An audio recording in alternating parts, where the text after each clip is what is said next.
Now in fourth part, what happens with Bipin Babu? Let's see. Getting off the train at Ranchi next morning, he realized at once that he had never been there before. Now on the station he came to know that he never came to Ranchi, because as you will reach to the place where you are going before, that time it will give you some slight or scene that now you have come before over there. But as Bipin Babu reached there, he found that he never came to Ranchi before. He came out of the station, took a taxi and drove around the town for a while. He realized that the streets, the buildings, the hotels, the bazaars, the Morabadi hill, with none of these had he the slightest acquaintance, means these are not familiar with the Bipin Babu. Okay, it can be possible that he forgot something, but when you are there, when the Bipin Babu was there, he should remember everything. But he never came there, he came to know. Would a trip to the Woodrow Falls help? Now one option was left, because the Parimal ghost told him that you were having a fall to the Woodrow Falls. So he said that Woodrow Falls trip will be helpful to me or not. He didn't believe so, but at the same time he didn't wish to live with the feeling that he hadn't tried enough. So he arranged for a car and left for Woodrow in the afternoon. And in the afternoon he went there without wasting a time. He went to the Woodrow Falls. At 5 o'clock the same afternoon in Woodrow, two Gujarati gentlemen from a group of picnickers discovered that Bipin Babu lying unconscious beside a boulder. Boulder means a big stone. So now there were a picnickers. So two Gujarati found that Bipin Babu was there in an unconscious way beside a big boulder. When he came round, the first thing Bipin Babu said was that I am finished, now there is no hope left. Means that also here he wanted to say that even the Woodrow Falls also was not able to remind him that he had come there before. Next morning Bipin Babu was back in Kolkata. He realized that there was truly no hope for him. Soon he would lose everything, his will to work, his confidence, his ability, his balance of mind. Because now he was sad, he was depressed, because now there was no hope. Even after giving the suggestion of doctors, he went to Ranchi and there he did not found anything match. So he was not good. He was feeling that he would lose everything. His work, he will not be able to pay attention in work, and his confidence also, his ability also, his balance of mind also. Was he going to end up in the asylum at? Bipin Babu couldn't think anymore. Back home, he rang up Dr. Chanda and asked him to come over. Then, after a shower, he got into bed with an ice bag clamped on his head. Just then, the servant brought him a letter which someone had left in the letter box. Now, here is a twist.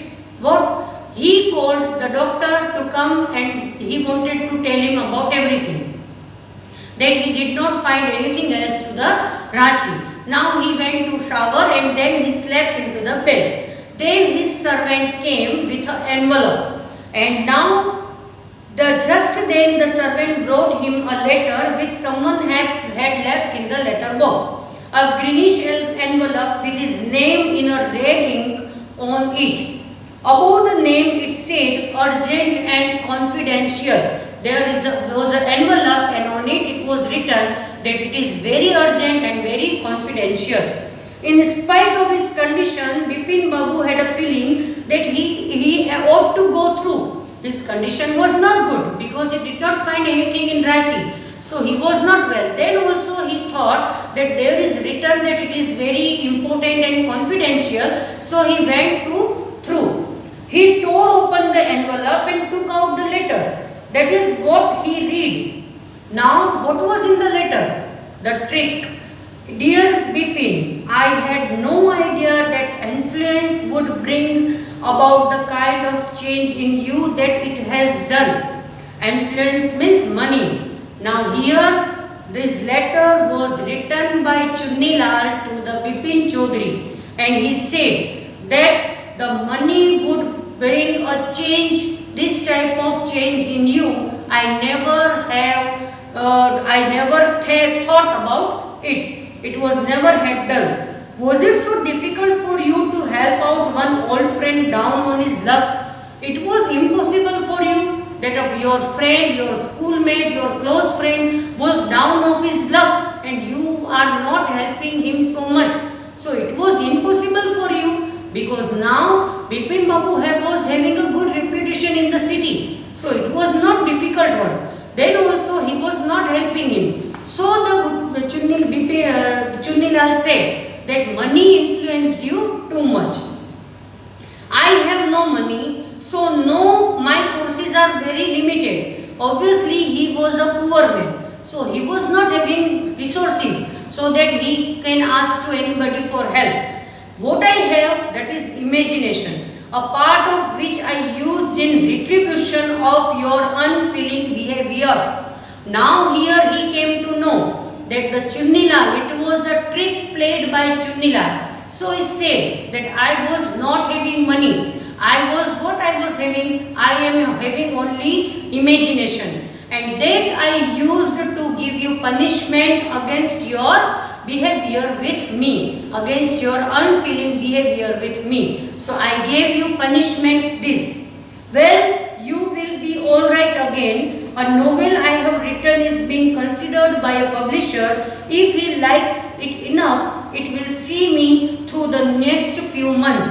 So he said that I was having imagination, so I wrote a novel, I wrote your story, and now if the publishers would like this my story, it will see me again after next few months. So students, you came to know that what was the trick. See that what the Chunnilal did with Bipin Babu. Chunnilal knew that the Bipin Babu is not helping me even he was having a good condition. So he played a trick with his friend Bipin Babu. He sent Parimal Ghosh, he told to Dinesh Mukherjee, he even told to the next doctor also, Dr. Chanda also, to play the trick with him, because actually Bipin Babu never went to Ranchi. But this was a trick played by Chunnilal. He told him that you went there by Parimal Ghosh and then by Dinesh Mukherjee, and then he told him that I booked your tickets and I was there to help you. Everything was a trick. So now the Bipin Babu was perfectly alright. When Dr. Chanda came, Bipin Babu said, I am fine. Now he was not able to tell him that whatever I did with my friend, so that was a punishment for me.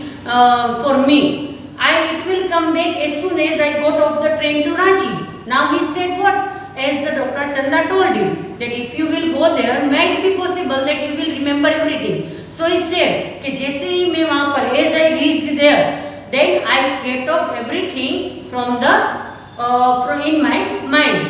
As I got off the train at Ranchi, I remembered everything that I went there in 1958. A unique case, Dr. Chanda said that it is a unique case. I shall certainly write about it in a medical journal. I should write it about it in medical science, because first time it happened that a person can remember the thing when he went there again. The reason why I sent for you, said Bipin Babu, is that I have a pain in the hip from a fall I had in Ranchi. So if you could prescribe a painkiller. I called you because I had a fall in Ranchi at Hudro Falls, so I called you to give me the painkiller. That was the reason, so I called you. And now the Bipin Babu knew very well that he is perfectly alright. It was a trick played by Chunnilal.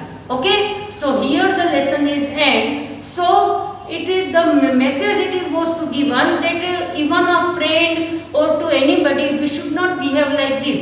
If we are not able to help him, then at least tell him and to give support him. If it is not necessary that you give him money or all, but if you will support him, then he will come out of his bed condition. And here it was a lesson to the Bipin Babu also, that he should not forget his friendship. And Chunilal remind him that in my crucial time or in my bad time you should help me. Now the poem Last Bargain. Bargain means, a bargain is an agreement in which both parties promise to do something for each other. They promise that if someone is doing work for other one, then the other one will pay for it. This is the bargain in which it is telling here. This poem is written by Rabindranath Tagore, who has written the national anthem for our country. Okay?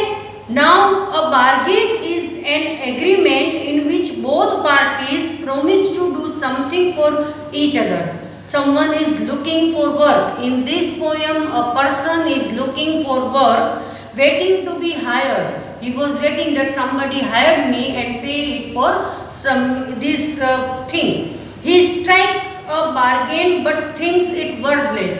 He strikes with many persons, and that time he found it worthless. So that's why what happened? He tries twice again but doesn't like either. Finally, in the last bargain, when he is hired by nothing, whatever, he is happy as never before. And the last time when he was hired by nothing, that time he was so much happy that he was never before. What is the bargain and why is it the best? That we will know in this poem. Come and hire me, I cried while in the morning. I was walking on the stone paved road. Sword in hand, the king came in his chariot. He held my hand and said, I will hire you with my power. But his power conducted for naught, and he went away in his chariot.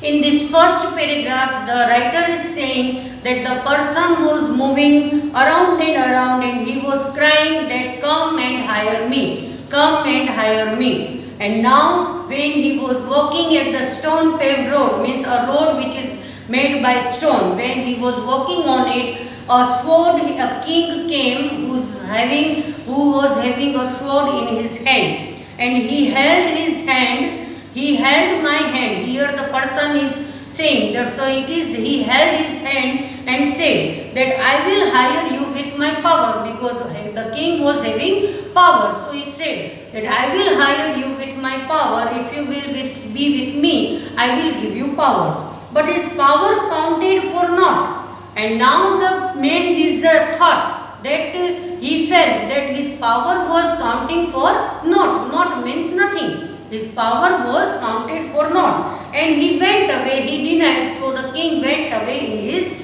chariot. In the heat of the midday of the houses stood with shut doors. I wandered along with the crooked lane. An old man came out with his bag of gold. He pondered and said, I will hire you with my money. He weighed his coin one by one, but I turned away. Now, in the midday, when all the doors were closed, because obviously the people take rest in the midday. So, in the afternoon, when all the houses stood closed, the doors were closed, I wandered along with the crooked lane. The lane were not crooked, means informal. One lane to another lane. I was roaming, I was wandering. And that time an old man came out with his bag of gold. He was having a bag of gold. And he pondered slowly. He think carefully and said, I will hire you with my money. If you will do work for me, I will give you money. He weighed his coin one by one. He started to count the money one by one and he was saying that how much you want. 1, 2, 3. But I turned away, and I turned away means I refused to take money and do work for him. It was evening, the garden hedge was all aflower. The fair maid came out and said, I will hire you with a smile. Her smile paled and melted into tears, and she went back alone with the dark. Now it was the evening time, the garden was having full of flower. Okay, there was a garden which full of flower, and a fair maid, a fair woman came out and said, I will hire you with a smile. I will give you smile. So you, every day I will give you smile. So you just do work for me. But her smile paled and melted into tears. Her smile became pale and melted into tears. So he denied to work for her and she went back alone into the dark. Now the sun glistened into the sand, on the sand, and the sea waves broke waywardly. Waywardly means difficult to control in haphazard way. So he said that it was the sunset time, and that time the sunlight was falling on the sand, and the sea waves broke waywardly. A child sat playing with the shells. That time there was a child who was playing with a shell. He realized, he raised his head and seemed to know me and said, I hire you with nothing, because the child was having nothing, no power, no beauty and no money.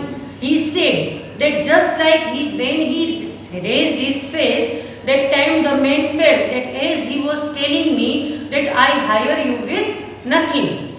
And from henceforward the bargain struck in child's play made me a free man. And when that time I was having a pleasure to play with the child, and that time I forgot everything and it became me a free man.